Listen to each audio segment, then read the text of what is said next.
저는 여러분과 함께 그 껍질을 깨고 나오라라는 제목으로 하나님의 은혜를 나누고자 합니다. 우리가 읽은 이 느헤미야 1장의 말씀은요, 우리를 통하여서 우리가 사모하기에 부족함이 없는 인생과 또한 그 나라의 형편과 변화를 보게 합니다. 왜냐하면 느헤미야 1장의 말씀은 우리가 알다시피 다 무너져 내린 이 이스라엘을 재건하는 일에 있어서 쓰임받았던 한 사람, 그리고 그 한 사람을 통하여서 재건되어지고 회복되어진 이 이스라엘을 우리에게 기록하고 있기 때문이지요. 여러분, 이것은 우리에게 무엇을 이야기할까요? 그것은 하나님의 역사가 있으면 우리의 인생과 가정이 회복하는 일은 문제가 아니라는 사실입니다. 여러분, 이것을 믿으시길 바라요. 왜냐하면 느헤미야서의 말씀에 따라 하나님은 지금 무너진 어디를 회복시키십니까? 무너진 이스라엘과 그의 방벽, 그 성벽을 회복시키십니다.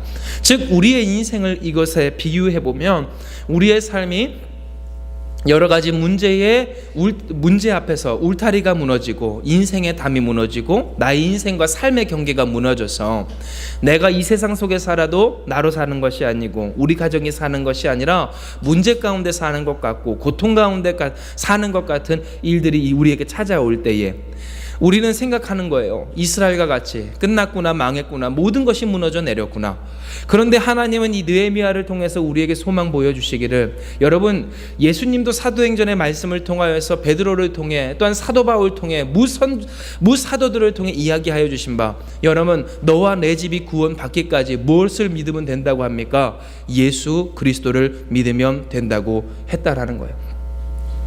즉 예수님 믿는 사람에게는 어떠한 역사가 있을까요? 단순히 영혼 구원의 문제가 아닙니다. 오늘 하나님의 통치하심이 있기 때문에 영혼이 구원되는 바, 하나님이 통치하심에 따라 그 인생과 가정과 삶의 경계와 나아가 교회와 나라와 열방에 이르기까지 하나님이 통치하시기에 회복하는 역사가 주어진다는 것을 이 느헤미야의 말씀은 우리에게 깨닫게 하여 주신다라는 것이지요. 어떻게 이 하나님의 역사를 누릴 수 있는가, 이것을 우리는 알아야 될 겁니다. 이 느헤미야 1장의 말씀은 우리에게 깨닫게 해요. 어떻게 하면 이 역사에 우리가 주인공 될 수 있을까? 우리의 인생과 가정과 삶의 터전뿐만 아니라 나라와 민족에 이르기까지, 열방에 이르기까지 회복시키시는 하나님의 이 통치하심의 역사에 당사자 될 수 있을까? 여러분, 하나님은 우리에게 이야기합니다. 그 껍질을 깨고 나아올지라 라고요. 여러분, 그렇다면 여기서 껍질이란 무엇일까요? 우리가 쉽게 쌓여 있을 수 있고 갇혀 있을 수 있는 우리 안에, 우리 바깥에 있는 것들을 이야기합니다. 그렇다면 여러분, 이에 대해서 우리가 좀 더 묵상해 볼 때, 여러분, 첫째, 느헤미야는 자신의 안락함을 쫓는 욕망에 갇혀 있지 않았던 사람임을 우리는 기억해야 할 것입니다. 느헤미야 1장 1절부터 그리고 2절과 3절의 말씀을 보면 성경은 우리에게 이 다음과 같이 증언합니다. 하가랴의 아들 느헤미야의 말이라. 아닥사스다 왕 제20년 기슬르월에 내가 수상궁에 있는데 내 형제들 가운데 하나인 하나니가 두어 사람과 함께 유다에서 내게 이르렀기로 내가 그 사로잡힘을 면하고 남아있는 유다와 예루살렘 사람들의 형편을 물은즉 그들이 내게 이르되 사로잡힘을 면하고 남아있는 자들이 그 지방에 거기에서 큰 환난을 당하고 능욕을 받으며 예루살렘 성은 허물어지고 성문들은 불탔다 하는지라. 아멘. 여러분, 이 시간 이 말씀을 통하여서 지금 느헤미야의 상태를 우리는 보거니와, 느헤미야는 지금 어디 있었습니까? 수산궁, 곧 그의 궁궐에 있었습니다. 그런데 중요한 사실은 이 느헤미야라는 사람은 자신의 입심양명과 부귀영화에 자신의 인생이 몰두되지 않습니다.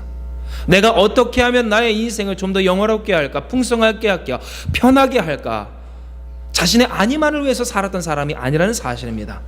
이러한 그의 모습은 느헤미야서 1장 2절의 말씀과 3절의 말씀에 더욱더 분명하게 드러났던 것처럼, 여러분, 그는 무엇합니까? 자신의 형제들 가운데 하나인 하나니라는 사람이 두어 사람과 함께 유다에서 자신에게 이르렀을 때, 여러분, 그는 물었다라는 거예요.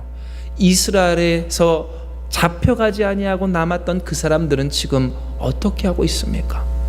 그런데 우리가 여기서 주목해야 할 바, 여러분, 역사적으로 이스라엘 사람들이 포로로 잡혀갔을 때 그 포로로 잡혀갔던 사람들의 대부분의 퍼센테이지는요, 귀족이었습니다. 우리로 따지면 그렇다는 거예요. 높은 사람, 똑똑한 사람, 지혜 있는 사람, 그래서 사회적인 힘이 있었던 사람, 여러분 그 사람들이 바벨론의 포로로 끌려갔다는 것은 우리는 기억해야 해요. 즉 바벨론 왕이 정책적으로 그 나라를 다스리며 그 나라를 더욱더 부강하게 하기 위해서 여러 민족에 있는 사람들 중 그 중에 인재를 뽑아다가 자신의 신하를 삼았던 것도 여러분 이와 같은 이유였습니다. 그 이스라엘이나 혹은 다른 나라를 자신이 정복한 그 나라를 보다 더 수월하게 다스리게 하기 위해서. 즉 여러분 느헤미야라는 사람, 우리가 이 성경을 통해 볼 수 있다시피 이스라엘에 남았던 사람들과는 신분이 달랐던 사람입니다. 인간적인 기준으로 봤을 때 차원이 달랐던 사람, 바로 그 사람이 느헤미야였다라는 거예요. 그런데 여러분 그렇게 어쩌면 계급이 다르고 차원이 다르고 수준이 다른 이 느헤미야라는 사람이 지금 그 마음속에 염두에 둔 바가 무엇입니까? 모른 척 해도 되고 나몰라라 해도 되는 남아있는 사람들이었어요. 나와 함께하는 지금 여기 있는 그 사람들이 아니에요. 그래서 내가 함께 먹고 함께 밥 먹고 혹은 내가 잘 보여야 할 내 왕이 될지도 모르는 이 아닥사스다 왕이 아니라 여러분 누구입니까? 이스라엘의 백성, 보잘것도 없고 가진 것도 없고 잡아갈 이유조차 없는, 필요조차 없는, 정말로 아무것도 아닌 그 사람들에 대한 그 궁금증이, 그 걱정이, 염려가 그의 안에 있었다라는 거예요. 그리고 3절의 말씀에 보니까 그들에게 사로잡힘을 면하고 남아있는 자들이 지방 거기서 큰 환난을 당하고 능욕을 받았다라는 이 말을 들으며 예루살렘 성은 허물어지고 성문들이 불탔다라고 하는 이 말을 들었을 때 여러분 그는 무엇해요? 4절입니다. 내가 이 말을 듣고 앉아서 울고 수일 동안 슬퍼하며 하늘의 하나님 앞에 금식하며 기도하였더라라는 이 말씀을 통하여서 여러분 지금 그는 무엇을 보여주고 있어요? 그의 인생에만 몰두되어 있지 않았음을 여러분 성경은 우리에게 증언하고 있어요. 여러분 이것이 우리에게 주는 메시지와 또한 그 메시지의 중요성은 얼마나 큰지요. 왜냐하면 이 시간 성경을 통해서 하나님이 우리에게 이야기하여 주시는 바, 하나님께 쓰임 받는 사람, 하나님으로 말미암아 그렇게 회복에 마중물되는 사람, 그 회복에 방아쇠 되는 사람, 그 작은 미력한 힘으로 말미암아 하나님 역사에 쓰임 받는 사람의 특징이 자신의 인생에 몰두되지 않는 사람이라고, 자신의 인생의 안위에 몰입되어 있지 않는 사람이라고, 그저 자신의 인생을 어떻게 하면 영화롭게 할까, 즐겁게 할까, 재밌게 할까, 좋은 것을 취하고 마시고 누릴까를 생각하며 고민하며 몰두하지 않는 사람이라고 이야기하는 이 말씀 가운데에는 거꾸로 어떠한 말씀이 있기 때문이에요. 우리의 삶이 왜 무너지는가에 대한 깊이 있는 성경의 통찰이 있기 때문이에요. 부부관계를 예를 들어 여러분 한번 생각을 해보십시오. 혹은 친구관계를 여러분 예를 들어 생각을 해보세요. 어떠할 때 그 친구와의 관계가 정말로 부드럽게 기름기 끼게 아름답게 선하게 흘러갑니까? 서로가 서로를 무엇할 때요? 위하여 사랑하여 헌신하여 줄 때 그 관계가 온전해 주는 줄 압니다. 여러분 이것은 누구도 알아요. 세상 사람들도 다 알아요. 그런데 여러분 언제 친구 관계가 깨질까요? 언제 부부 관계가 깨질까요? 언제 형제 관계가 깨질까요? 언제 우리의 인생이 꼬이느냐는 거예요. 내가 나의 인생에 몰두되어 있을 때 꼬입니다. 내가 나의 상처에 갇혀 있을 때 꼬입니다. 그저 내가 얻지 못했고 풀지 못했던 내 한 해 나의 인생의 모든 힘과 또한 생각과 목표가 매여 있을 때, 그 나라는 나의 욕망이라는 껍데기 안에 갇혀 있을 때 우리의 인생은 허망하게, 처참하게, 비참하게 무너지더라라는 거예요. 여러분 그와 같은 기억 혹시 여러분께 있지 않으셨나요? 다른 사람과의 관계 가운데 그 관계를 회복시키려 할지라도 결국엔 그 관계가 나를 위함이고 나의 목적과 나의 욕망을 위함이었다가 어느새 정신 차리고 보니 내 노력은 다 허망해지고 의미 없어지고 해줘도 욕을 먹는, 어려움을 겪는 그와 같은 아픔을 여러분 우리가 겪지 않았더냐라는 거예요. 여러분 이와 같은 이 우리의 인생에 있는 현상들이 우리에게 깨닫게 하는 오늘 이 성경의 중요한 말씀의 이 가치는 오늘 우리의 인생이 연유가 없이 무너져 내리지 않았다라는 거예요. 우리는 생각하기에 다른 사람의 문제입니다. 상황의 문제입니다. 또한 여건의 문제입니다. 사고의 문제입니다 라고 이야기하지만 성경이 우리에게 이야기하는 바 우리의 인생에 결국 무너진 것은 무엇이라는 거예요? 내 욕망에 매몰되어 있는 바로 나의 문제였음을 성경은 우리에게 증언하는 것인 거예요. 그러므로 여러분, 이 시간 하나님의 말씀을 통해 우리가 깨달아야 할 첫 번째 교훈이 있다면 욕망의 껍데기를 깨고 나오는 우리가 되어야 할 줄로 믿으시길 바랍니다. 여러분, 우리가 얼마나 우리의 인생 가운데서 이 세상에 대한 욕망을 추구하며 사로잡혀 살아가는지요. 내가 좀 더 편안해지고 싶고, 내가 대접받고 싶고, 내가 이 세상 가운데서 높아지고 싶고, 사람들에게 칭찬받고 싶고, 누군가의 관계 가운데서 내가 서고 싶고, 또한 내게 속한 사람들이 다른 사람보다 나은 모습을 보이고 싶은 그러한 욕망들. 그런데 여러분, 오늘 이 욕망이 이 느헤미야의 가운데도 있었을 때 거꾸로 이 느헤미야에게는 비결이 뭐였다는 거예요? 이 모든 그의 소망, 정말로 인간의 능력으로 할 수 없었던 오늘 이 높아지고 존귀해지는 이 회복의 역사에 당사자 될 수 있었던 비결은 거꾸로 자신의 욕망에 매몰되지 않았던 오늘 예수님 닮은 사랑이었음을 기억하시길 바랍니다. 둘째, 우리가 배워야 할 느헤미야의 모습 두 번째는 그는요 자신의 죄의 껍질을 깨고 나온 사람이었다라는 거예요. 여러분, 여기서 그 죄의 껍질이란 무엇입니까? 우리가 흔히 보일 수 있는 나 문제 없어 라는 말입니다. 나는 할 목 다 했어 라는 말입니다.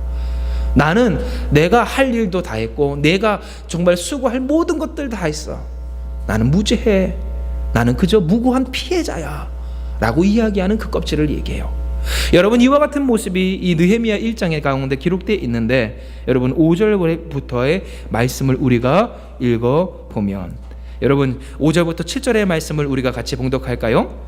시작. 이르되 하늘의 하나님 여호와, 크고 두려우신 하나님이여, 주를 사랑하고 주의 계명을 지키는 자에게 언약을 지키시며 공의를 베푸시는 주여, 간구하나이다. 이제 종이 주의 종들인 이스라엘 자손을 위하여 주야로 기도하오며 우리 이스라엘 자손이 주께 범죄한 자들을 자복하오니 주는 주를 기르시며 눈을 여시사 종의 기도를 들으시며 나와 내 아버지의 집이 범죄하여 주를 향하여 크게 악을 행하여 주께서 주의 종 모세에게 명령하신 계명과 율례와 규례를 지키지 아니하였나이다. 아멘. 여러분, 지금 이 느헤미야가 무엇을 고백하고 있습니까? 우리가 이렇게 된 것은 우리 탓입니다 라고 고백하고 있어요. 우리가 이렇게 비참하게 된 것은 내 탓입니다 라고 이야기하고 있어요.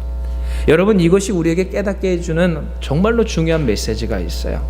그것은 얼마나 많은 시간 우리가 교만한 마음과 생각으로 살아갔는지라는 것이에요. 왜냐하면 문제가 우리에게 찾아올 때 우리는 너무나도 쉽게, 그리고 너무나도 많은 경우 원망합니다. 탓합니다. 나는 무죄하다라고 이야기하는 거예요. 그런데 곰곰이 한번 생각을 해보세요. 그와 같은 때를 여러분 기억해 보세요. 과연 나의 언행 심사 속에 문제가 없었는가? 혹은 이렇게 얘기하는 사람이 있어요. 나는 베풀었다고, 나는 나누었다고. 여러분, 제가 제 치부를, 제 연약함 중에 하나를 예전에 있었던 그 부족함을 제가 말씀드리면, 저도 나름 나누려고, 저도 예전에 나름 나누려고 얼마나 많이 노력했습니다. 그리고 그 돈을 모아서 정말로 어려운 친구들을 도우려고 수고를 한 적도 있었어요. 그런데 제가 나누는 그 일에 있어서 가만히 보니까 제가 인정받기보다는 오히려 힐난받는 경우가 생기고요. 그리고 제가 정말 잘했다 칭찬받으면 예수님 영광을 돌려질 때도 있지만, 어떨 때는 그와 반대되는 제가 기대하지 못한 일들이 제게 찾아올 때가 있더라고요. 파키스탄에 있었던 일입니다. 왜 그럴까 생각을 해봤어요. 그리고 기도하는 중에 하나님이 제게 깨닫게 해주신 것은, 여러분, 제가 아까운 티를 너무 많이 낸 거예요. 그리고 제가 주면서 저 자신의 이 가치를 그 사람들한테 너무 각인시키고자 했던 거예요. 여러분, 이해되시죠? 나누는데 더럽게 치사합니다. 쉽게 말해 이런 거예요. 주는데 되게 감사를 받고 싶어 해요. 그러니 여러분, 받는 사람도 내가 거지야? 싶은 생각이 들게 만들고, 그래서 신실하게 지금도 이제 그래도 선수들이 저한테 감사하다고 하지만, 그 선수들은요, 그 깨달음을 얻은 이후에 제가 아무 조건 없이 그래서 예전에는요, 햄버거 하나 사줘도 왜 감사하다고 안 해? 저는 그게 예의라고 생각을 했어요. 그런데 여러분, 알고 봤더니 그게 제 교만함이더라고요. 제가 태생적으로 그 사람들과 다른 게 없는데 그저 하나님이 저에게 조금 더 나은 상황과 환경을 베풀어 주신 것 뿐인데, 당연히 나눠야 할, 아니 나누지도 못한 그 조그만 그 재물을 나누면서 해주면서, 해준다고 생각하면서 착각하면서 저는 생각했던 거예요. 아, 나는 대단해, 나는 훌륭해, 감사받아 마땅해. 이전에 과거에 있었던 저는 다시 한번 회개합니다. 그런데 여러분, 이와 같은 모습에서 우리는 깨달아야 돼요. 저의 이야기가 아마 여러분의 인생 가운데 체험되지 않았던 분은 아마 없을 거예요. 우리가 얼마나 교만한 생각을 많이 하며 사는지, 내가 수고했다고 생각하고 헌신했다고 생각하는 그 모든 일, 그런데 하나님이 우리에게 이야기하신 바, 그건 어쩜 당연하다라는 거예요. 왜요? 하나님의 계명이 그러하니까. 원수까지 사랑하는 것, 오늘 그것까지도 하나님 입장에서는 너무나도 당연하다는 거예요. 왜요? 예수께서 우리를 위해 십자가 지셨으니까. 그런데 여러분, 얼마나 많은 순간 우리는 누군가를 그저 조금 양보해 주면서 얼마나 많은 공치사를 합니까? 얼마나 많은 칭찬을 받고자 합니까? 얼마나 많은 인정을 받고자 하느냐라는 거예요. 그러면 그 관계 가운데서, 그와 같은 일들 가운데서 우리가 기대하고 소망하는 하나님 역사가, 아니 나에 대한 칭찬이 온전히 돌아올까 할 때, 여러분, 그렇지 못한 것이 어쩌면 당연했다라는 거예요. 하물며 인간과의 관계 가운데서도 오늘 우리의 죄가 이와 같이 큽니다. 그런데 여러분, 우리의 인생을 살면서 우리의 죄가 얼마나 크더냐라는 것이죠. 그런데 많은 경우 문제와 아픔과 어려움이 우리에게 찾아올 때 우리는 무엇 한다고요?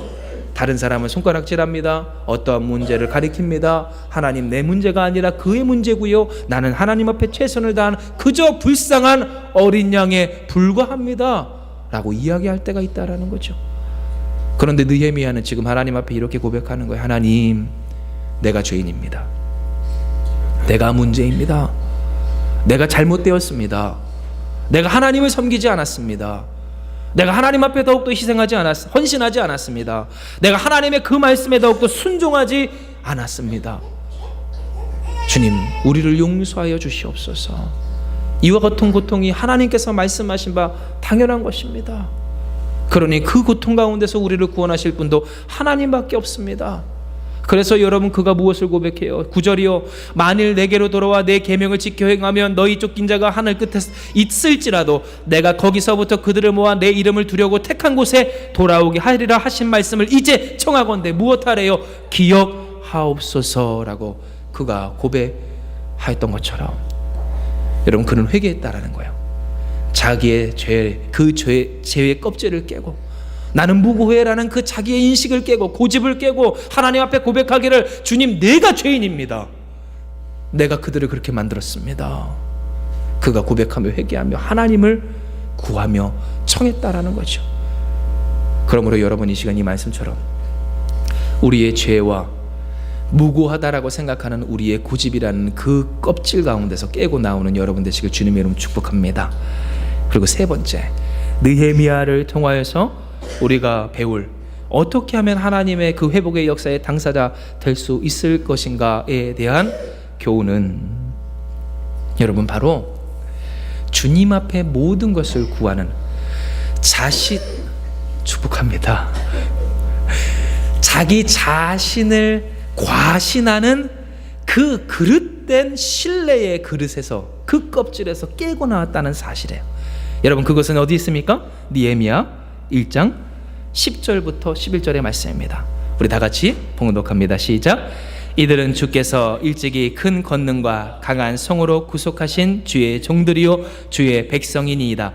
주여 고하오니 귀를 기울이사 종의 기도와 주의 이름을 경외하기를 기뻐하는 종들의 기도를 들으시고 오늘 종이 형통하여 이 사람 앞에서 은혜를 입게 하옵소서 하였나니 그때에 내가 왕의 술 관원이 되었느니라. 아멘. 여러분, 이 느헤미야의 말씀을 쭉 보면 느헤미야는 언제나 하나님을 신뢰하며 의지하던 사람이었어요. 그가 하나님의 은혜 가운데 왕의 술 관원이 된 그때에도, 그래서 그가 그 예루살렘 성의 성벽을, 또한 이스라엘을 재건하기 위하여서 왕에게 파송받고자 할 때에도, 여러분, 그는 무엇합니까? 하나님께 기도합니다. 그것이 느헤미야 2장 4절에 기록된 바 왕이 내게 이르시되 그러면 내가 무엇을 원하느냐 하시기로 내가 곧 하늘의 하나님께 묵도하고라는 말씀을 통하여서 어떠한 인생의 작은 일에도 또한 어떠한 인생의 큰 일에도 그는 그 자신을 먼저 내세우지 않았더라라는 거예요. 이것은 우리에게 무엇을 깨닫게 합니까? 여러분, 신앙생활을 하는 사람들의 모습 중에는 대략 크게 두 가지 부류의 사람들이 보여요. 어떠한 사람들의 모습인가 했을 때 첫째는 어떠한 모습일까요? 범사에 하나님을 의뢰하는 사람입니다. 두 번째는 어떠한 사람입니까? 범사에 자신을 내세우는 사람입니다. 그런데 자신을 내세우는 사람 중에서도 그 가운데서도 또 한 부류가 나눠지는데 작은 일에 하나님을 의뢰하지 않는 사람들의 모습이 있어요. 일상적인 일에는 하나님을 의지하지 않다가 큰 일을 닥치면 그때서부터 하나님을 의지하고자 하는 사람들이 있는가 하면 또 어떤 사람들이 있죠? 작은 일에는 하나님을 의지하고자 해요. 하나님 이렇게 할까요? 저렇게 할까요? 뭐 걸어갈까요? 뛰어갈까요? 그런데 큰 일이 닥치면 실족하여 하나님을 버리고 자신을 내세우는 사람들이 있더라라는 거예요. 여러분, 그런데 우리가 깨닫는 바 과연 우리는 어떠한 부류의 사람들인가를 돌아보며 생각할 때 안타깝고 가슴 아프게도 어떨 때가 있다라는 거죠. 내가 나를 내세울 때가 있다라는 거예요. 그리고 우리 사람마다 특별히 약한 부분, 내가 내세워지는 그 문제가 있다라는 겁니다. 여러분, 이 시간 우리가 돌아보길 원해요. 우리는 과연 어떠한 문제 앞에서 나를 드러내는가? 어떠한 문제 앞에서 내가 하나님을 거절하는가?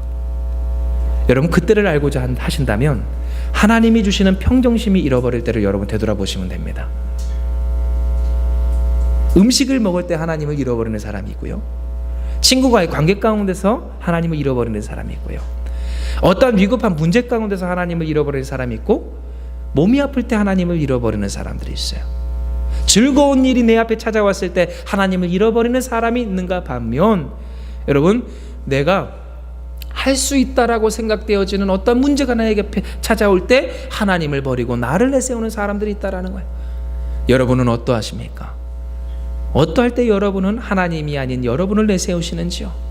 그러나 중요한 것은 하나님을 내세우지 아니하고 자신을 내세웠던 그 사람에게는 반드시 뭐가 있다라는 거예요? 무너짐이 있다라는 거예요. 그것은 우리가 100번 1000번 강조하지 않아도 이미 우리의 인생으로 다 깨달아 알아지는 바 성경도 우리에게 증언하는 사실이라는 것이죠. 그래서 성경이 우리에게 증언하는 바 하나님을 의뢰하라, 여호와를 의뢰하라, 얼마나 많은 순간 하나님께서 그들에게 응답하시며 우리에게 말씀하셨는지 우리는 생각하지 않아도 이미 알고 있다라는 겁니다. 그런데 여러분, 문제는 우리가 그럼에도 불구하고 무엇해요? 자꾸만 나를 내세우고자 해요. 사람과의 관계 가운데서 내가 이기고자 합니다. 나를 드높이고자 합니다. 내 방법을 사용하고자 합니다. 내 성질대로 하고자 합니다. 그것이 설사 그 문제를 그르치는 일이라 할지라도 무엇해야 내 속이 편하다고 이야기하는 거예요? 해보아야, 해놔야, 그것을 하고 말아야만 내 속이 편하고, 내 속이 편해야 내가 편하다고 착각을 하는 거예요. 그러나 여러분, 우리는 다 경험했잖아요. 그 젊은 날의 취기 혹은 그 이전에 우리의 그 그릇된 선택으로 말미암아 지금 현재의 내가 얼마나 많은 고통을 받고 있는지 이에 성경은 우리에게 이야기합니다. 어떻게 하면 하나님께서 들어서시는 이 회복의 당사자, 그 일꾼이 될 수 있는가? 여러분, 지금 이 느헤미야는 어떠한 사람이었다고요? 능력 있는 사람이었어요. 이미 수상궁에 있었던 사람이에요. 그 갈고 닦여진 오늘 칼날과도 같은 벼려진 칼과 같은 사람이었어요. 그런데 그는 그럼에도 불구하고 누구를 의지합니까? 여호와 하나님을 의지합니다. 자신의 학업을 의지하지 않아요. 자신의 지혜를 의지하지 않아요. 자신의 지위를 의지하지 않아요. 그저 오늘 그가 하나님 앞에 간구하며 기도하기를, 하나님, 오늘 이 이스라엘 백성의 회복을 위하여서 주님 나를 붙들어 주시옵소서. 나를 사용하여 주시옵소서. 아무것도 없는 그 포로의 신세였지만 어떻게 보면 그래서 좌절할 수밖에 없고 절망할 수밖에 없고 그저 나의 인생 가운데 모든 소망을 포기하고 여기서나 살자라고 이야기할 수 있는 인생이었지만 그는 무엇했다는 거예요? 하나님을 의뢰하고 의지하였기에 포기하지 아니하는 그 심지로 주님 앞에 자신을 모두 내어 맡겼더라라는 거예요. 사랑하는 여러분, 하나님을 의뢰함으로 소망을 포기하지 않는 여러분 되시길 주님의 이름으로 축복합니다. 그러므로 오늘 이 시간 말씀을 정리할 때 하나님은 우리에게 이야기하세요. 어떻게 하면 하나님이 주시는 회복의 역사의 당사자 될 것인가? 여러분, 그 껍질을 깨고 나오는 우리가 되길 주님의 이름으로 축복합니다. 자신의 욕망 가운데 갇혀있는 자들이 되지 않길 주님의 이름으로 축복해요. 가만히 인생을 보면, 그리고 세상을 보면 어떠한 인생이 세상적으로도 성공할까 할 때 여러분 아시잖아요. 이미 경험하셨잖아요. 이기주의적으로 살아가는 사람의 끝은 어차피 정해져 있더라고요. 세상에는 그래도 정말로 그렇게 자기 자신만을 위해서 살다가 성공한 사람 얼마나 됩니까? 그 가운데 올라가기까지 얼마나 많은 그 이기적인 사람들이 서로가 서로를 물고 뜯으며 살아갔을까요? 그리고 그 가운데 결국 그들의 말로가 어떻게 됐는지 여러분 역사는 우리에게 증언 합니다. 비참한 말로가 기다려요. 가족에 이르기까지, 친구에 이르기까지 모두 다 죽음에 이르게 하는 그 죄가 그들 가운데 있었더라라는 거예요. 그런데 여러분 보세요. 회복하는 인생은 어떠한 인생입니까? 자신을 헌신하며 그 욕망 가운데 벗어나는 인생이에요. 하나님께서 맡기신 선한 사명과 그 목적에 귀를 기울였던 사람이에요. 오늘 욕망 가운데 깨어나 하나님이 우리 가운데 보게 하시는 이 일상적인 문제 앞에서 사명의 부르심을 입는 여러분 되시길 주님의 이름으로 축복합니다. 그래서 제가 청년들에게 항상 그리고 몽골 가운데서 계속 이야기하길 겸손히 감사하며 음성 들으라고 그랬어요. 기억나니? 왜냐하면 몽골 가운데서는요 우리보다 잘 사는 사람도 많더라고요. 차도 막 정말 좋은 거 타고 붕붕붕붕 타고 가는 사람도 있어요. 그 사람들은 멋이요 한국 사람 못지않아요. 몽골에 이마트도 있습니다. GS도 있습니다. 탐탐도 있고요. 탐인삼스 맞지? 카페베네도 있고요. 얼마나 많은지요. 한국 브랜드가 정말 많이 들어가 있어요. 한국 사람 되게 좋아요. 그 스타일도 좋아요. 화장품도 너무너무 자기 피부에 잘 맞대요. 그런데 여러분 그 가운데는 아직까지도 못 사는 사람 많아요. 어려운 사람 많아요. 얼마나 높은 빈부격차가 있는지. 그런데 여러분 이제 청년들한테 도전하는 거예요. 그거 보고 와서도 지금 나의 인생에 매몰돼 있으면 회개해야 할 줄로 믿습니다. 그리고 그와 같은 소식을 우리가 지금 보고 들음에도 불구하고 내 인생에 욕망에 매몰돼 있다면 여러분 그거 틀린 거예요. 오늘 만약 그러하다면 회개함으로 이 욕망의 껍질 가운데서 깨어나는 우리가 되길 주님을 축복합니다. 그래서 여러분 오늘 이 우리 앞에 모여진 이 문제와 사명 앞에 회개하는 우리가 되길 원해요. 나 문제 없어, 나 죄 없어, 나 그래도 괜찮게 살았어, 이 정도면 괜찮아라고 이야기하는 이 과잉된 자의식의 껍질을 깨고 회개하는 우리가 되길 원합니다. 그리고 주님 의지하는 우리가 되길 원합니다. 주님 의지함으로 순종하는 우리가 되길 원합니다. 포기하지 않는 자들 되길 원합니다. 자기 자신 의지하면 포기할 수밖에 없어요. 우리의 팔이 짧기 때문이에요. 다 닿을 수가 없다라는 거예요. 그러나 여러분 우리가 하나님 의지하며 순종하면 전능하신 하나님이 다 책임지시는 줄 믿으시길 바랍니다. 그러므로 포기할 것이 없다라는 거예요. 사랑하는 여러분, 오늘 이 시간 하나님